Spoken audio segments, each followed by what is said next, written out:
when you as a single human being work through your deepest karmic topics, then at the same time you already help the collective humanity at the same time. So that doesn't mean you have to help other people by actively teach or coach or guide them. It's actually enough when you do your own work. That depends for sure on the personality, on the soul's purpose. For me, for example, it's important to reflect, to guide, and to teach also. So it's depending a lot on the individual's purpose.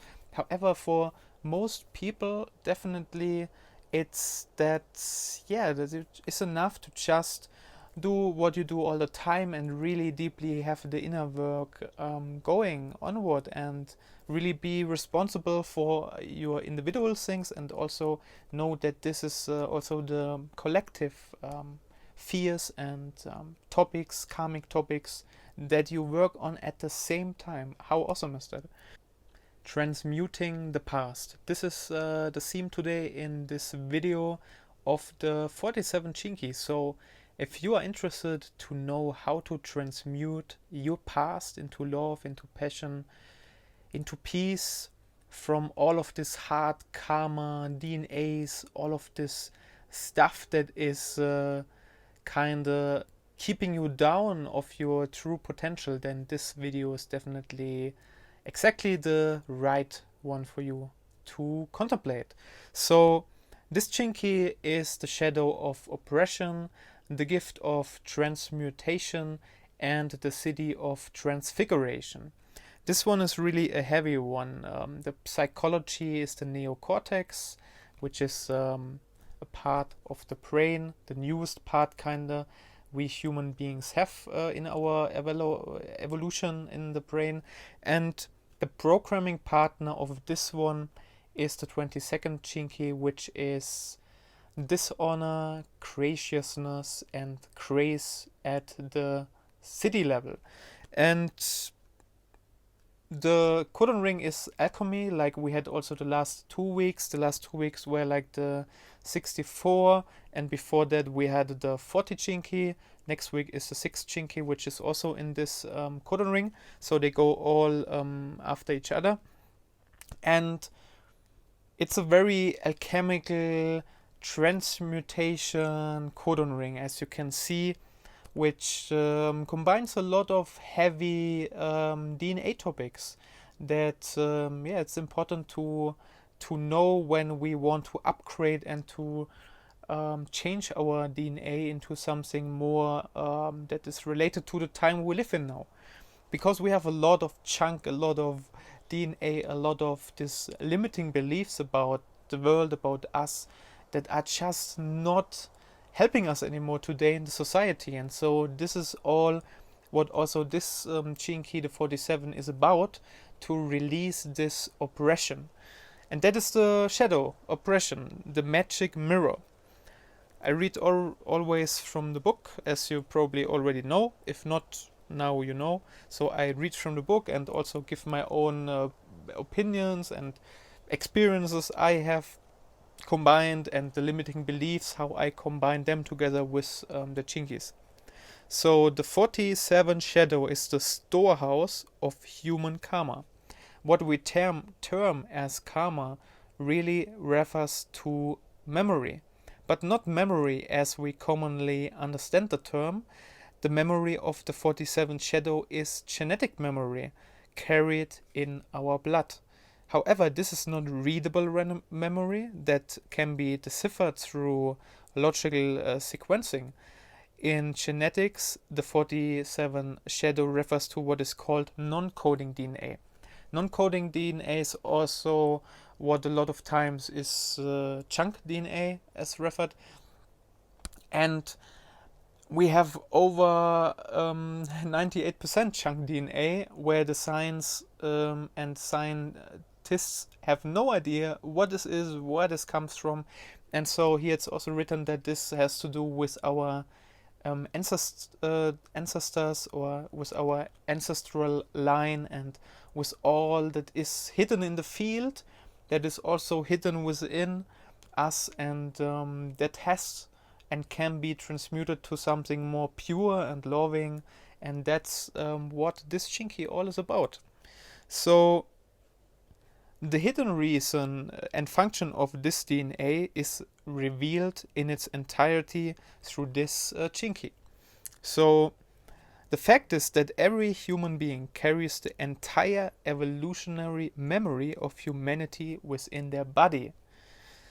Whew, that is something, if you never heard this, like all of the memory is hidden within each of everyone's body, in my body, in your body, in every human's body.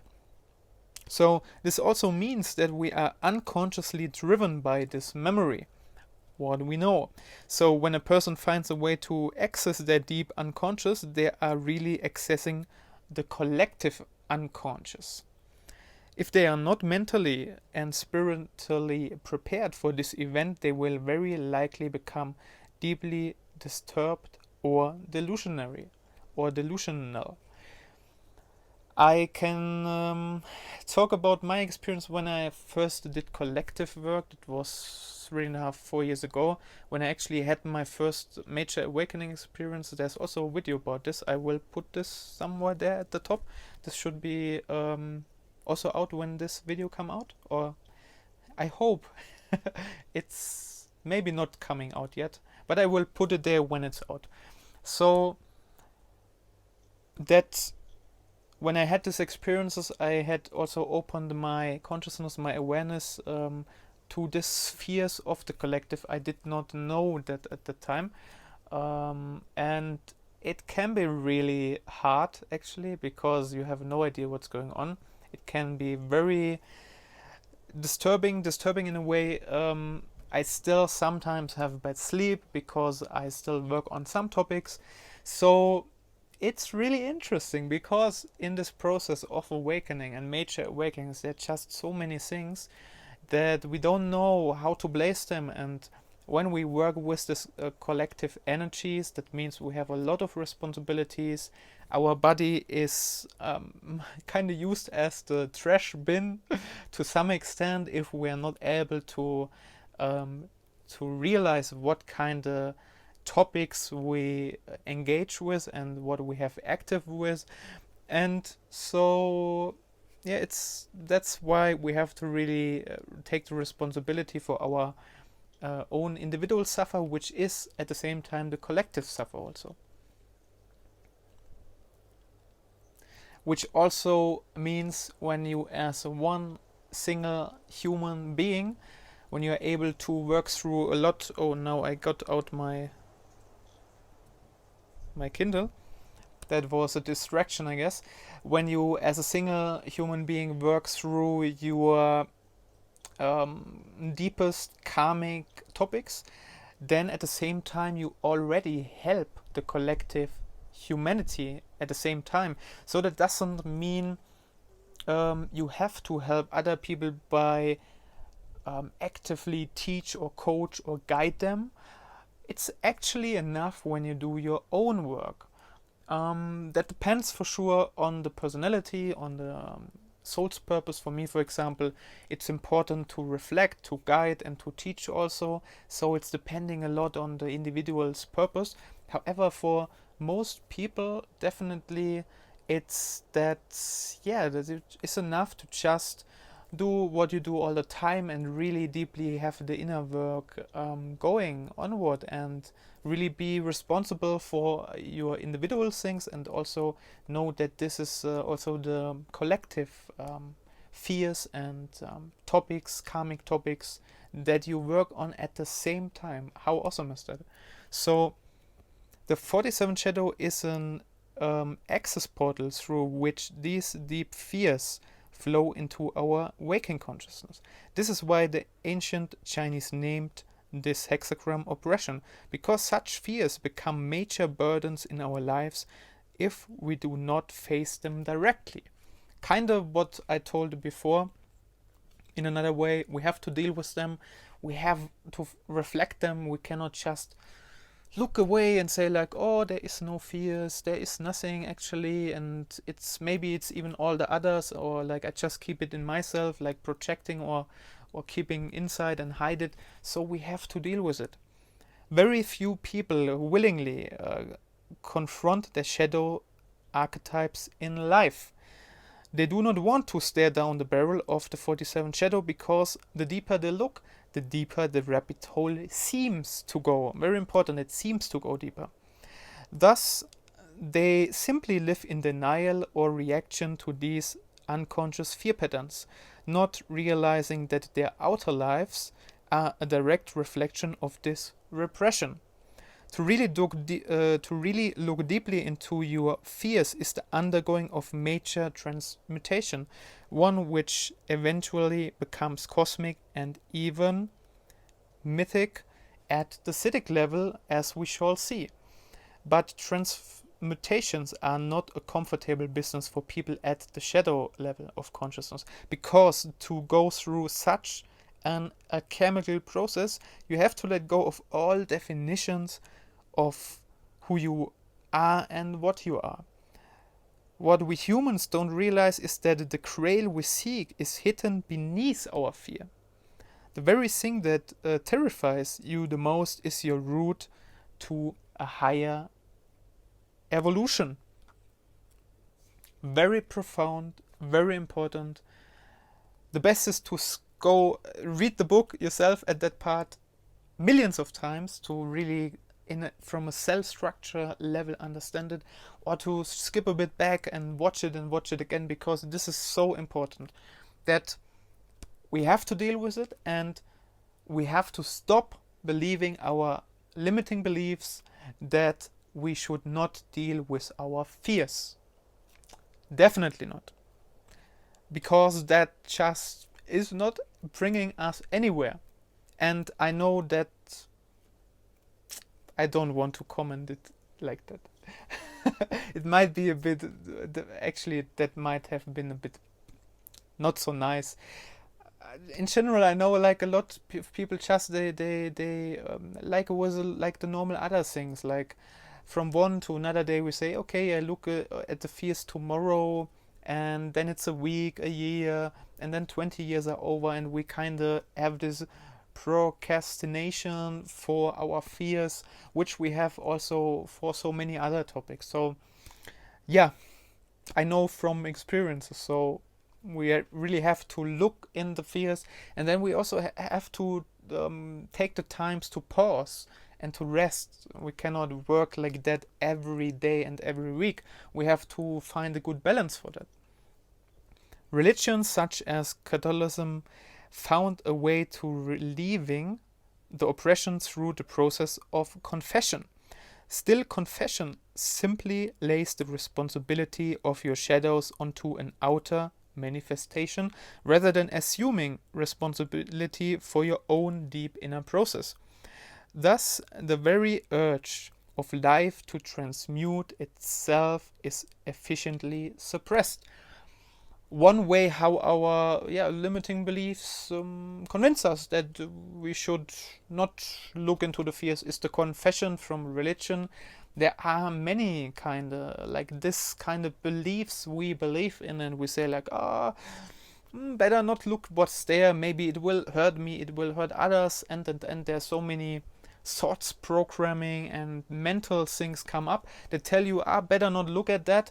And actually, after I have deeply worked with a lot of deep inner fears, I now have an eye for people that do not. Like by looking them into the eyes, I know exactly if they are worked through some of the fears or not. Like at least to the deep level, if they were collective already, or they did not do some work too much. So this is something is one kind of, can you say psychic ability I got? Maybe something like this. So you can see by going into the fear and beneath the fear, and taking it into your arms and accepting, allowing and embracing it and letting it go, and getting something new. What happened for me is that I got this new ability to see whether people are dealing with the fears or not. And that's a great ability for me, so I love it. So and that's how the gifts work. Like, this is the gifts, how they appear out of the shadow. You have to go beneath and go to work with the shadows, and you cannot just sit in confession and say like, I confess, and at the same time there's no inner process or no change, and it's just working on a mental level, for example. So facing your shadows is a lonely business, and it happens through the process of your natural destiny. That is one of the parts. It's really a lonely business, and that's why for me, my way of working on general dealing with everything related to teachings or guidings is that I want as quick as possible that people don't need any help of me anymore, and I can just teach them what I know and the tools and everything, and then that they are just working on themselves, like that they don't bother me anymore. So this is my perfect scenario. So it is the thing right in front of your nose that you try to avoid the most. It will not yield. It will not yield to being fixed. It will not be resolved through your mind, and it will keep coming back at you again and again. It cannot be sidestepped or given over to another. So only the mind, mental, will be a first step for sure to overcome some fears. However, you have to combine it with the physical body, the mental, and the emotionals. In all three of the bodies, you have to deal with a challenge, and in one of these body types, the fear, the challenge will manifest or appear. So this is how you can reflect and you can observe it. Either it's physically, or it's emotionally, you notice it, or on a mental level. And when some things come up at one level and you don't deal with them for a very long time, for example, let's say you have a mental topic that you feel like you might get an illness for something, and at some point you even get the illness on a physical level, you manifest it, so you have it already on two layers and also on the emotional layer, because then it affects your whole life in all your three body types. So that's why it's important, when you have a topic coming up in your mind, in your body, or in your emotions, that you deal with it straight away and not just put it away. That's how I do it, and I can recommend to do it for everyone like that. This shadow is very, so many so many stuff coming today from me to make you a bit like seeing the insights how I work, and I really hope that it also helps you in your process. So please tell me also in the comments if this helps you, like the way I'm explaining some of the topics. And so let's go further, what's going on there also. Finally, we go to the repressive nature and the reactive nature. Repressive nature is here hopeless. Repressive is always, when we put it inside, we oppress it in a sense. So here it's written, for those with a repressive bent, the 47th shadow provokes a kind of mental collapse.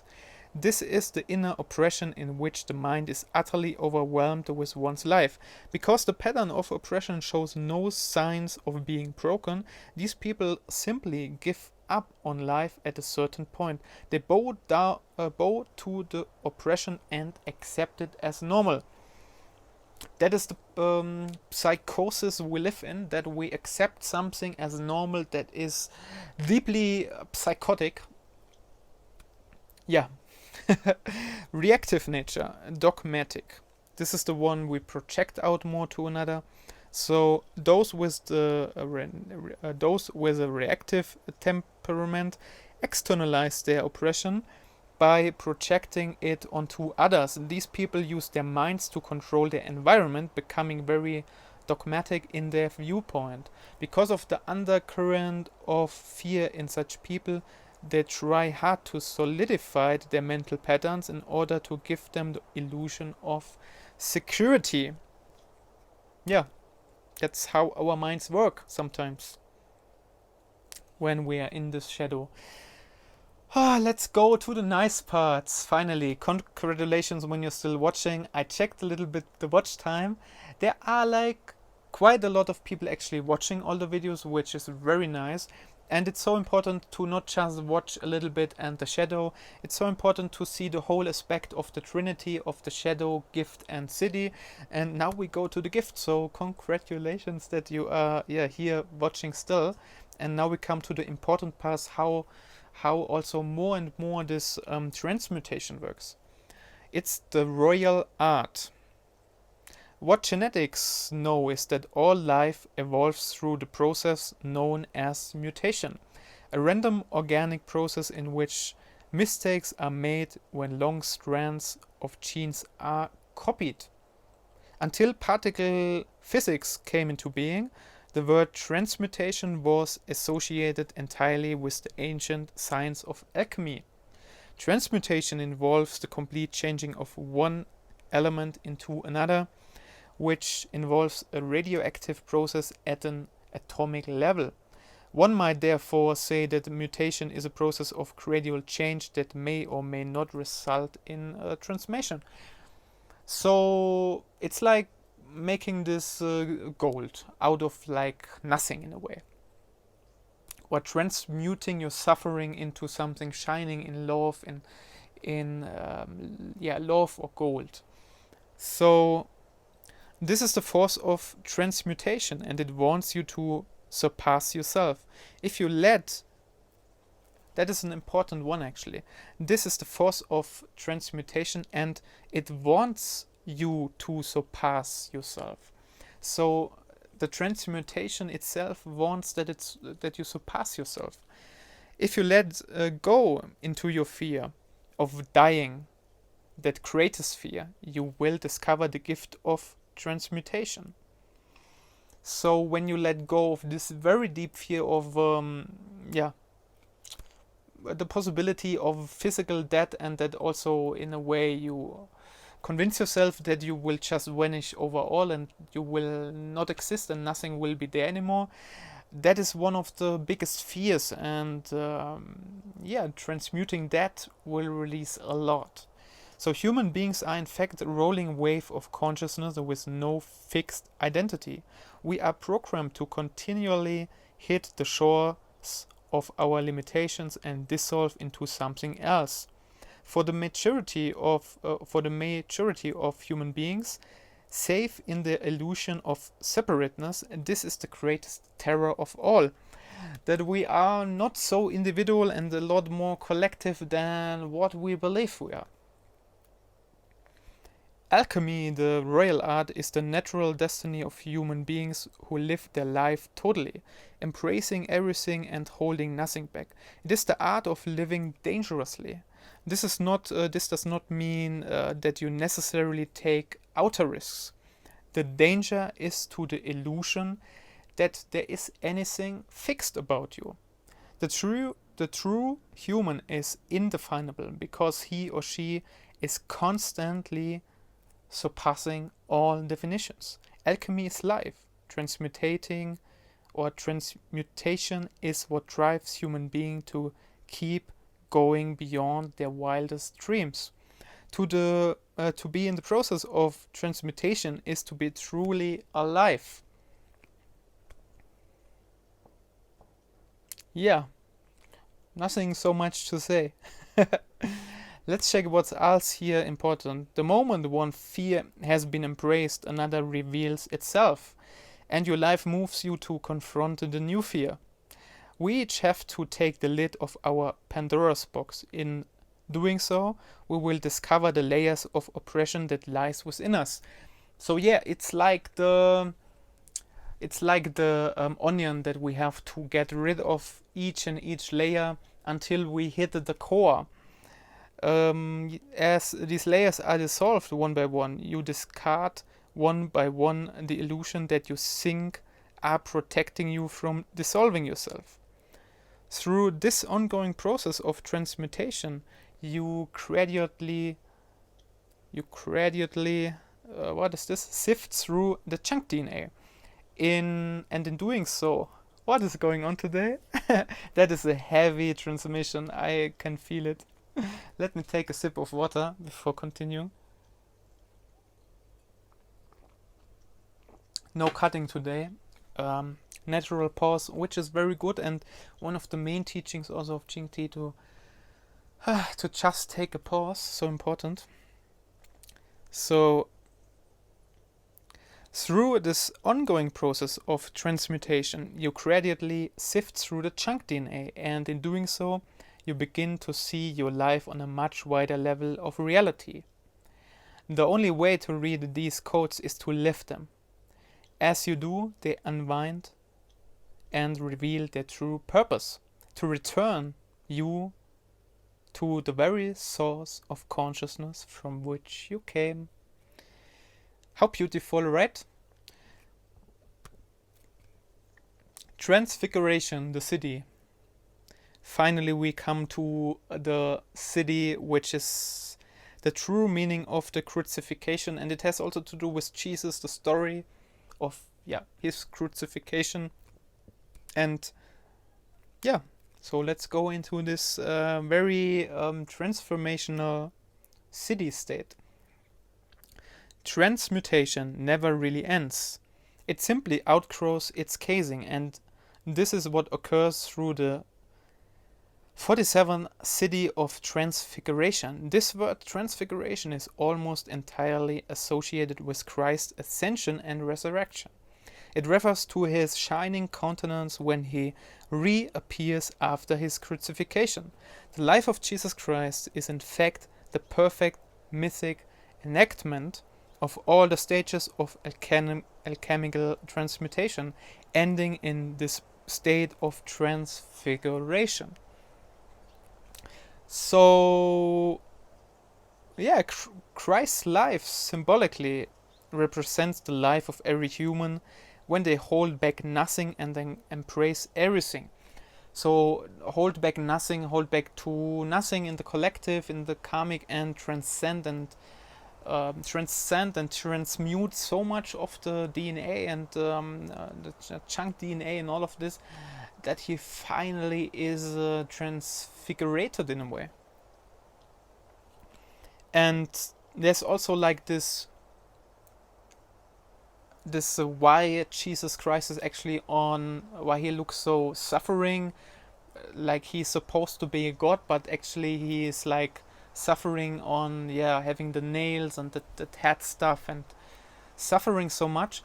And this is also a metaphor for that we have to go through our fears before we are able to ascend and awaken and go into a more enlightened state.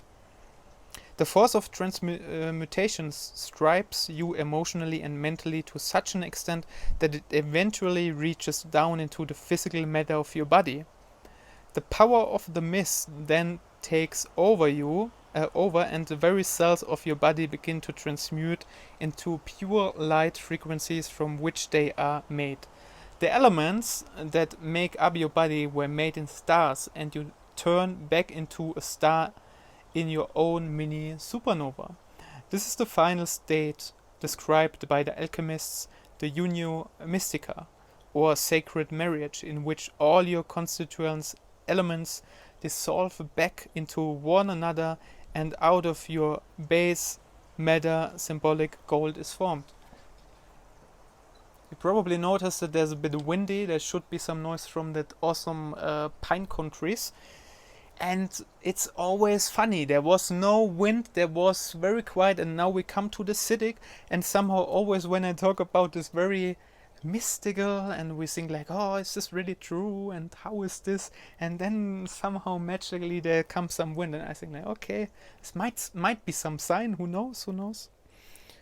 Humanity stands upon the threshold of one of its great transmutations.